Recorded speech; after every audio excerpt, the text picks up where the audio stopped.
ನಾವು ಈ ಥರ ಯಾವತ್ತಾದರೂ ಯೋಚನೆ ಮಾಡಿದೀವ, ಈ ಥರ ಯೋಚನೆ ಬಂದಿದೆಯಾ ಅಂತ ಪರೀಕ್ಷಿಸ್ಕೊಳ್ಳೋಣ. ಒಂದು ಆಕಾಶ, ಎಲ್ಲರಿಗೂ ಒಂದು ಆಕಾಶನ ನೋಡ್ತಾ ಇರ್ತೀವಿ. ಎಲ್ಲರೂ ನೋಡೋದು ಒಂದೇ ಆಕಾಶ, ಎಲ್ಲರೂ ನಡೀತಾ ಇರೋದು ಒಂದೇ ಭೂಮಿ. ನನಗೆ ಬೇರೆ ಭೂಮಿ ಅಲ್ಲ, ಇವ್ರಿಗೆ ಬೇರೆ ಭೂಮಿ ಅಲ್ಲ, ಅಮೆರಿಕಾನವರು ಬೇರೆ ಭೂಮಿ ಅಲ್ಲ, ಒಂದೇ ಭೂಮಿ. ಎಲ್ಲರೂ ನಡೀತಾ ಇರೋದು ಒಂದೇ ಭೂಮಿ. ಅದನ್ನು ತುಳಿತಾ ಇದ್ದೀವಿ, ನೋಡ್ತಾ ಇದ್ದೀವಿ, ಒಂದೇ ಆಕಾಶ, ತುಳಿತಾ ಇದ್ದೀವಿ, ಒಂದೇ ಭೂಮಿ. ಧಾನ್ಯಗಳು ತಿಂತಾ ಇದ್ದೀವಿ, ಊರೂರಿಗೆ ಇಂಪೋರ್ಟ್ ಎಕ್ಸ್ಪೋರ್ಟ್ ಆಗ್ತಾ ಇದೆ, ಎಲ್ಲರೂ ತಿಂತಾ ಇದ್ದೀವಿ, ಒಂದೇ ಅನ್ನ ತಿಂತಾ ಇದ್ದೀವಿ, ಒಂದೇ ನೀರು ಕುಡಿತಾ ಇದ್ದೀವಿ. ಹೌದಲ್ವಾ? ಈಗ ಯಾವತ್ತೂ ಯೋಚನೆ ಮಾಡಿಲ್ಲ, ಎಲ್ಲ ಕಾಮನ್. ಯಾಕೆ ಒಬ್ಬರ ಮೇಲೆ ಒಬ್ಬರಿಗೆ ದ್ವೇಷ? ಯಾಕೆ ವೈಮನಸ್ಕತೆ? ಈ ಪ್ರಶ್ನೆ ನಾವು ಯಾವತ್ತಾದ್ರೂ ಹಾಕೊಂಡಿದ್ರೆ ನಿಜವಾಗ್ಲೂ ಒಳಗಿಂದ ಬಂದ್ಬಿಟ್ಟಾಗ ನಮ್ಮಲ್ಲಿ ಏನೋ ಒಂಚೂರು ಬದಲಾವಣೆ ಆಗುತ್ತೆ. ಒಂದೇ ಗಗನವ ಕಾಣುತ್, ಒಂದೇ ನೆಲವನ್ನು ತುಳಿಯುತ್, ಒಂದೇ ಧಾನ್ಯವನ್ನು ಉಣ್ಣುತ್, ಒಂದೇ ನೀರು ಕುಡಿದು, ಒಂದೇ ಗಾಳಿಯನ್ನು ಉಸಿರುವ. ಗಾಳಿ ನಾನು ಉಸಿರಾಡ್ತಿರೋದು ನೀವು ತಗೊಳ್ತಿದ್ರ, ನೀವು ಉಸಿರಾಡ್ತಿರೋದು ನಾನು ತಗೊಳ್ತಾ ಇದ್ದೀನಿ.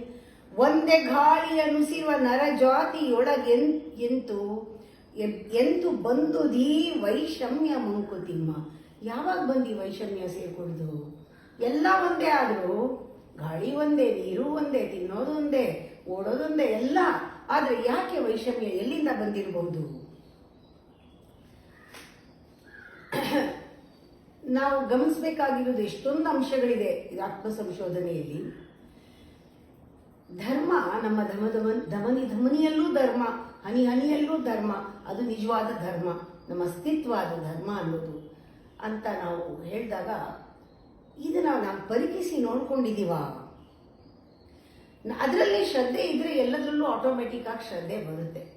ಆ ಥರ ಒಂದು ಕಾಲದಲ್ಲಿ ಇತ್ತು, ಸತ್ಯಯುಗದಲ್ಲಿ.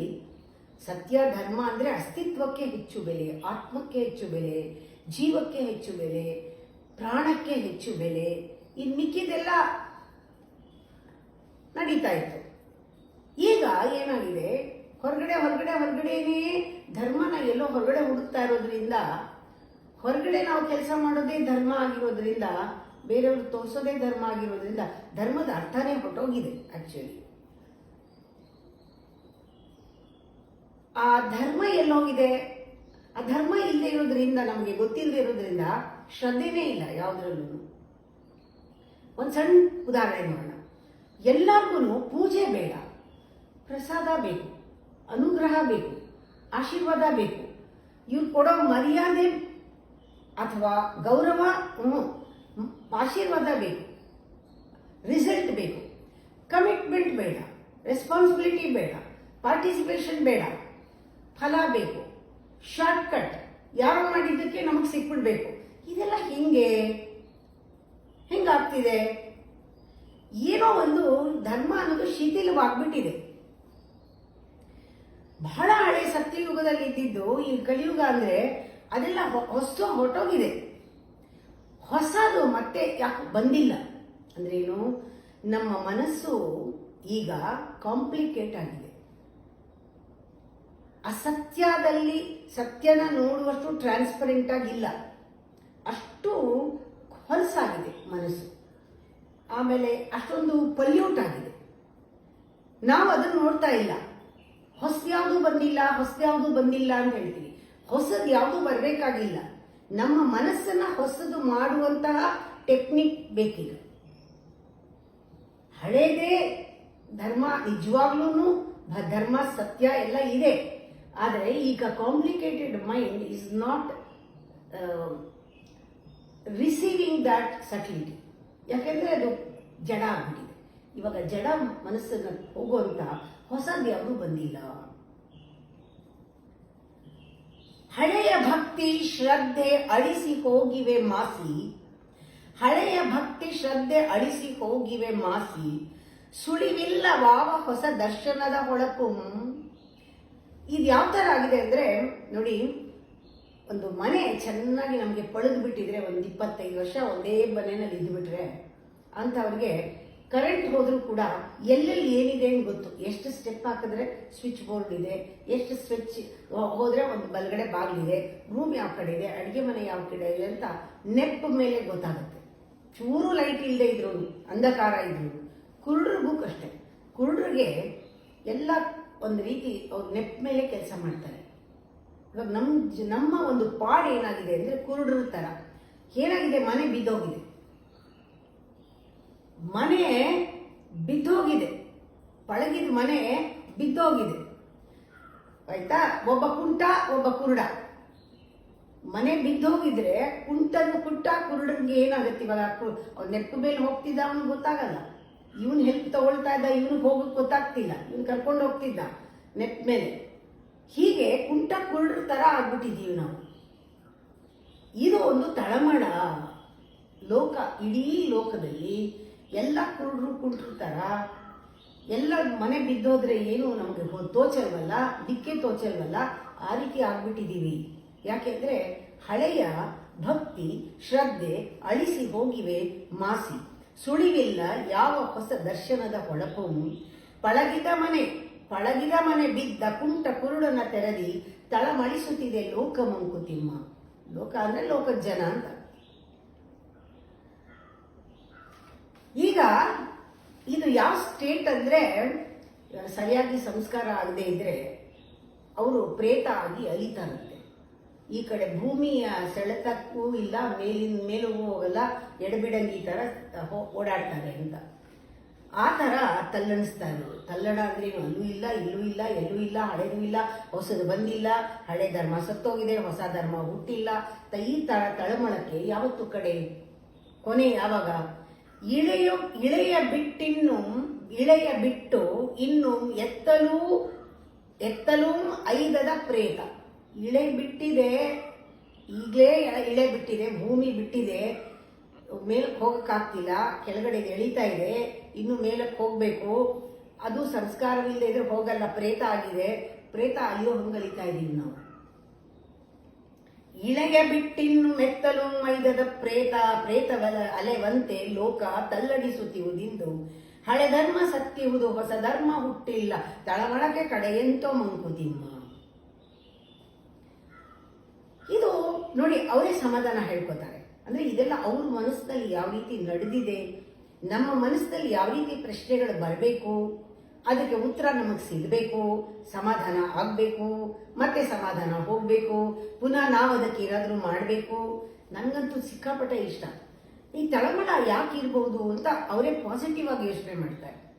ಪ್ರೇತ ತರ ಅಲಿತಾ ಇದ್ದೀವಿ, ಕುಂಟ್ರ ತರ ಅಲಿತಾ ಇದ್ದೀವಿ, ಎಲ್ಲ ಆಯ್ತಲ್ಲ. ಇವಾಗ ಹೇಳ್ತಾರೆ, ಹಿಂದೆ ಒಂದ್ಸತಿ ಕ್ಷೀರ ಸಮುದ್ರವನ್ನ ಕಡಿಯುವುದಕ್ಕೆ ದಾನವರು ಮತ್ತೆ ಇವರು ದೇವತೆಗಳು ಇಬ್ರು ಕ್ಷೀರ ಸಮುದ್ರನ ವಾಸುಕಿಯನ್ನ ಹಾಕಿ ಅಮಂತನ ಮಾಡ್ಲಿಲ್ವಾ? ಆ ತರ ಅಮೃತ ಬಂತಲ್ವಾ, ವಿಷಾನು ಬಂತಲ್ವಾ? ಅದು ತಳಮಳ. ಆ ತರ ಏನೋ ನಮ್ಮಲ್ಲಿ ನಡೀತಾ ಇರಬಹುದು. ಆ ಒಳಗಡೆ ನಮ್ಮಲ್ಲಿ ಹಳೆದು ಹೊಸ್ತು ಏನ್ ಮಧ್ಯೆ ಸಿಕ್ಕಾಕೊಂಡಾಗ ನಮ್ಮಲ್ಲಿ ಆ ಸತ್ವ ಗುಣಕ್ಕೂ ಈ ತಮೋ ಗುಣದ ಮನಸ್ಸಿಗೂ ಒಳಗಡೆ ಒಂದು ಘರ್ಷಣೆ ಆಗ್ತಾ ಇರಬಹುದು. ಮಾನವನಿಗೆ ಆ ದೇವನಿಗೆ ಒಳಗಡೆ ಇರುವ ದೇವನಿಗೆ ಒಂದು ಘರ್ಷಣೆ ಆಗ್ತಾ ಇರ್ಬೋದು. ಈ ಜಡ ನಿಧಿಯೊಳು ಅದೇ ಸುಧೆ ಬರೋದೇನೆ ಪೀಠಿಕೆನ. ನಾಳೆ ಹೊಸ ಲೋಕ ಬರುತ್ತೆ, ಹೊಸ ಯುಗ ಬರುತ್ತೆ, ಮತ್ತೆ ಸತ್ಯುಗ ಬರುತ್ತೆ, ಒಳ್ಳೆಯ ಅಮೃತ ಬರುತ್ತೆ ಅನ್ನೋ ಪೀಠಿಕೆನಾ? ಆಗ ಬಂದಾಗ ಮೊದಲು ವಿಷ ಬರುತ್ತಲ್ವಾ? ಹೌದು, ವಿಷ ಬಂದ್ರೆ ಕುಡಿಯಕ್ಕೆ ಆವಾಗ ಶಂಕರ ಇದ್ದ ಅಲ್ವಾ, ಶಿವ ಇದ್ದ ಅಲ್ವಾ? ಈಗ್ಲೂ ಶಿವ ಆಗಿ ನಾವು ವಿಷನ ಹೀರ್ಕೊಳಕ್ಕೆ ಶಿವ ಇಲ್ವಾ ಒಳಗಡೆ ಯಾರೋ ಒಬ್ರು ಇರ್ಬೇಕಲ್ವಾ ವಿಷ ನುಂಗಕ್ಕೆ, ಅಮೃತ ಬರಕ್ಕೆ. ನಮ್ಮಲ್ಲಿ ಮಂಥನ ಆದ್ರೆ, ನಮ್ಮಲ್ಲಿ ಆ ಟಾಕ್ಸಿನ್ಸ್ ಎಲ್ಲ ಹೋದ್ರೆ ನಿಜವಾಗ್ಲೂ ಅಮೃತ ಬರ್ಬೇಕಲ್ಲ. ಈ ಚಿಂತನೆ ಕೂಡ ಎಷ್ಟು ಚೆನ್ನಾಗಿದೆ. ತಳಮಳ ಈದಿಳೆಗೆ ದೇವರ ಧನುಜ ಮಥಿಸೆ ಜಲನಿಧಿಯೊಳಾದಂತೆ ಸುಧೆಗೆ ಪೀಠಿಕೆಯೇಂ. ತಳಮಳವಿದೇನಿಳೆಗೆ ದೇವಧನುಜ ಮಥಿಸೆ ಜಲನಿಧಿಯೊಳಾದಂತೆ ಸುಧೆಗೆ ಪೀಠಿಕೆಯೇಂ. ಹಾಳಾಹಳವ ಕುಡಿವ ಗಿರೀಶನಿದ್ದೊಂದಿಡೆ ಕಳವಳವ ಇದೈತ ಕೆಲವು ಮಂಕುತಿಮ್ಮ. ಹಾಲಾಹಲವನ್ನು ಕುಡಿಯೋದಕ್ಕೆ ಗಿರೀಶ ಅಂದರೆ ಶಿವ ಇರುವಾಗ ನಮ್ಗೆ ಯಾಕೆ ತಳಮಳ ಅಂತ ಅವರೇನೆ ಸಮಾಧಾನ ಮಾಡ್ಕೊಳ್ಳೋದು. ನದಿಯ ತೆರೆ ಮರುಳು, ನದಿಯಲ್ಲಿ ತೆರೆಗಳು ಏಳುತ್ತೆ ಕೆಳಗುರುಳುತ್ತೆ, ತೆರೆಯ ಒಲು ಉರುಳಿ ಹೊರಳುತ್ತಿರುವುದು ಜೀವ. ಹೇಗೆ ನಮ್ಮ ಜೀವ ಇವಾಗ ಏನಾಗ್ತಾ ಇದೆ, ನದಿಯ ಅಲೆ ಥರ ಮೇಲಕ್ಕೂ ಕೆಳಗಕ್ಕೂ ಉರುಳಿ ಉರುಳಿ ಉರುಳಿ ಹೋಗ್ತಾ ಇದೆ. ಇದಕ್ಕೆ ಮೊದಲಿಲ್ಲ, ಇದಕ್ಕೆ ಮುಗಿವಿಲ್ಲ, ಇದಕ್ಕೆ ನಿಲುವಿಲ್ಲ, ಹೋಗ್ತಾ ಇದೆ. ನಿಂತಿಲ್ಲ, ಪ್ರಾರಂಭ ಯಾವಾಗಾಯ್ತು ಮುಗಿಯೋದು ಯಾವಾಗಲೋ ಗೊತ್ತಿಲ್ಲ. ಬದುಕೇನು, ಸಾವೇನು, ಸೊದೆಯೇನು, ವಿಷವೇನು. ಸೊದೆ ಅಂದರೆ ಅಮೃತ, ಅಮೃತ ಏನು, ವಿಷವೇನು. ನೋಡ್ತಾ ಇದ್ರೆ ಇಷ್ಟೆಲ್ಲ ಚಿಂತನೆಗಳು ನೋಡ್ಬಿಟ್ಟು ಅಯ್ಯೋ ನದಿ ಥರ ತೆರೆಯ ಒಲು ನದಿ ಥರ ಅಲೆಗಳ ಥರ ಉರುಳ್ತಾ ಇದೆ, ಹೊರಳ್ತಾ ಇದೆ, ನಿಲ್ತಾ ಇಲ್ಲ, ನೆಲೆ ನಿಲ್ತಾ ಇಲ್ಲ ಜೀವ. ಮೊದಲಿಲ್ಲ ಅದಕ್ಕೆ, ಮುಗಿವಿಲ್ಲ ಅದಕ್ಕೆ, ನಿಲುವಿಲ್ಲ ಅದಕ್ಕೆ. ಬದುಕೇನು, ಇಲ್ಲಿ ಸಾವೇನು, ಇಲ್ಲಿ ಅಮೃತ ಏನು, ಇಲ್ಲಿ ವಿಷ ಏನು. ಇದೆಲ್ಲಾನು ಒಂದು ಗುಳ್ಳೆ, ನೀರು ಗುಳ್ಳೆ ಥರ ಉದಕ ಬಬ್ದುದವೆಲ್ಲ ಮಂಕುತಿಮ್ಮ, ಉದಕ ಬಬ್ದುದವೆಲ್ಲ. ಇದೊಂದು ನೀರು ಗುಳ್ಳೆ ಥರ ಜೀವನ. ಇಷ್ಟಕ್ಕಿಷ್ಟೊಂದೆಲ್ಲ ನಡೀತಾ ಇದೆಯಲ್ಲ ಅಂತ ಚಿಂತನೆ. ಲೋಕ ಜೀವನ ಮಥನ ಅಂತ ಇದು. ಲೋಕ ಜೀವನ ಮಥನದಲ್ಲಿ ನಾವು ಇದನ್ನು ಚೆನ್ನಾಗಿ ಗಮನಿಸಿದ್ರೆ ಇದೆಲ್ಲವೂ ಆಗಬೇಕು. ಸಂಸ್ಕಾರ ಆಗಬೇಕಾದ್ರೆ, ಇದು ಆತ್ಮ ಸಂಶೋಧನೆಯಲ್ಲಿ ಆಗಬೇಕಾದ್ರೆ, ಜೀವಕ್ಕೆ ಸಂಸ್ಕಾರ ಆಗಬೇಕಾದ್ರೆ, ಬುದ್ಧಿ ಚುರುಕಾಗಬೇಕಾದ್ರೆ, ಬುದ್ಧಿನಲ್ಲಿ ಎಂಥ ಆಲೋಚನೆಗಳು ಬರಬೇಕು. ಇದು ಚಿಂತೆ ಅಲ್ಲ, ಇದು ಚಿಂತನೆ. ಈ ಚಿಂತನೆ ನಮ್ಮನ್ನು ನಿಜವಾಗ್ಲೂ ಕೂಡ ಒಳಗಡೆ ಬೆಳೆಸುತ್ತೆ, ಒಳಗಡೆ ಅಮೃತವನ್ನು ಸುರಿಸುತ್ತೆ. ನಮ್ಮಲ್ಲಿರೋ ವಿಷಯ ಎಲ್ಲ ನಾವು ಕಾರಬಹುದು. ಇದು ಸಾಧ್ಯ ಇದೆ.